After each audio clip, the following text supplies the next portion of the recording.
Hello everyone, my name is Fauzi Arfan with NPM 225-101-101 and 3. So in this video, I'm going to present to all of you chapter 3 and 4.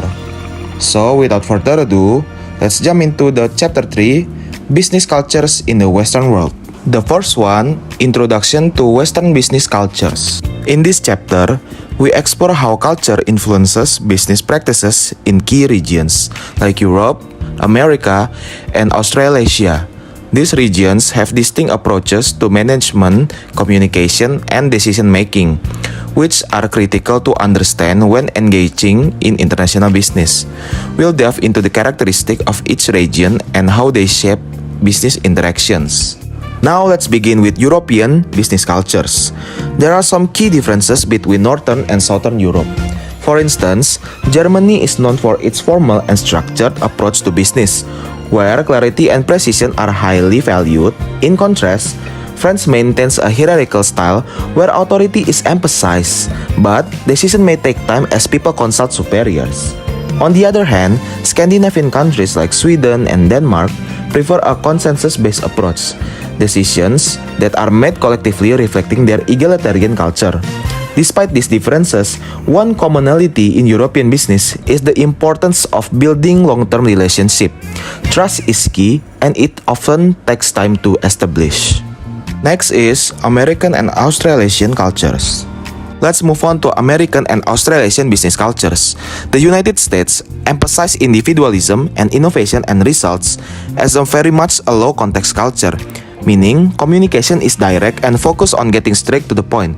Leaders in American companies are expected to be decisive and action-oriented. In contrast, Australasia, which includes countries like Australia and New Zealand, has a more collaborative way approach that there are some characteristics with the US. There's a stronger emphasis on a teamwork and balanced decision-making. Leaders are expected to be approachable and open to ideas from the team.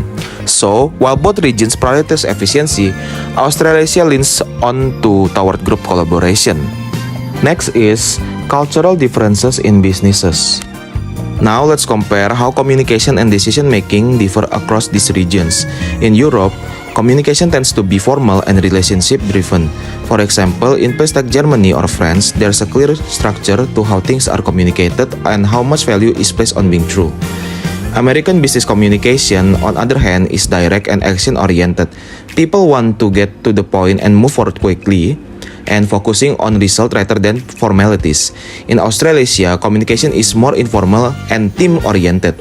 There is a strong focus on open dialogue and collaboration, which reflects to their egalitarian values. When it comes to decision-making, Europeans tend to make their time building conscious before moving forward. In contrast, Americans prefer to make decisions quickly, often led by a strong leader, and Australasians strike a balanced decisions that are made with input from the group, but the process is not as slow in Europe. To wrap things up, the key takeaway from chapter 3 is that understanding cultural differences is essential for effective international business. Whether you are dealing with European formality, American directness, or Australasian collaboration, adapting to your style to fit to the local culture is crucial. In practice, this means just adjusting your communication methods, respecting local decision-making process, and always being mindful of cultural norms. This insight will help us navigate the complexities of global business and ultimately be more successful in cross-cultural environments. Next is Chapter 4, Business Cultures in Asia, Africa, and Middle East. Introduction to Business Cultures in Asia, Africa, and the Middle East. We'll dive into the fascinating world of business cultures in Asia, Africa, and the Middle East. These regions present unique challenges and opportunities because of how culture shapes business practices, unlike the West where efficiency and contrast are the often focus. Here, it's all about relationships, trust, and hierarchical system. We'll explore key regions and how their cultural values influence their approach to business. Business cultures in Asia. Let's start with Asia in this region. Business is heavily influenced by Confucianism in countries like China, Japan, and South Korea, and Hinduism or Buddhism in southern Asia such as India. In China, the concept of Guangzi play a central role. Guangse means personal connection, and without this, it's almost impossible to move forward in business. You have to build trust before any deal can be made. Moving to India, they focus on karma, which reflects to believe that every action has long-term consequences. So their decision is business often consider the bigger picture, including moral and ethical dimensions. In both regions, hierarchy is critical and decisions are usually made by senior members, and you'll often see emphasis on respect for ages and position. In short, Asian value long-term relationship and stability over quick gains. Business cultures in the Middle East. Now we turn to the Middle East. Business in this region is deeply influenced by Islamic principles and family structures. Many businesses are family-owned and leadership is highly hierarchical.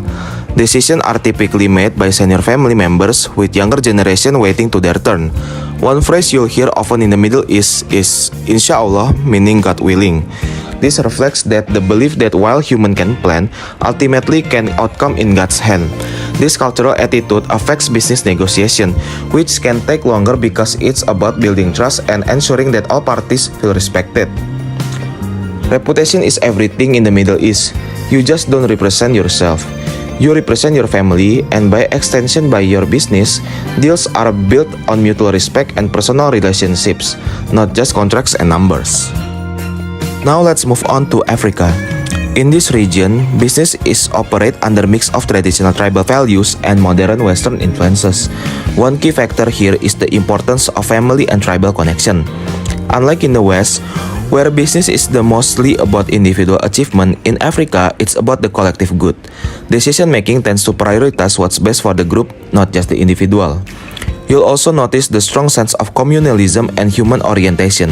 This means that workplaces are often highly social, with employees forming close family-like bonds. However, there is some resistance to Western ideas like aggressive competition and individualism. Instead, African cultures prefer to work in harmony, often using conflict resolution strategies that focus on reconciliation. What we have seen today is that business across Asia, Africa, and the Middle East is built on relationships, whether it's through Guangse in China, family ties in Africa, or Islamic ethics in the Middle East. You can't succeed in these regions without investing time in building trust and maintaining long-term relationships. Understanding these cultural dynamics like Confucian values, karma, and communalism helps us better navigate the complexities of international businesses. The key takeaway here is to always adapt your approach when working in these regions.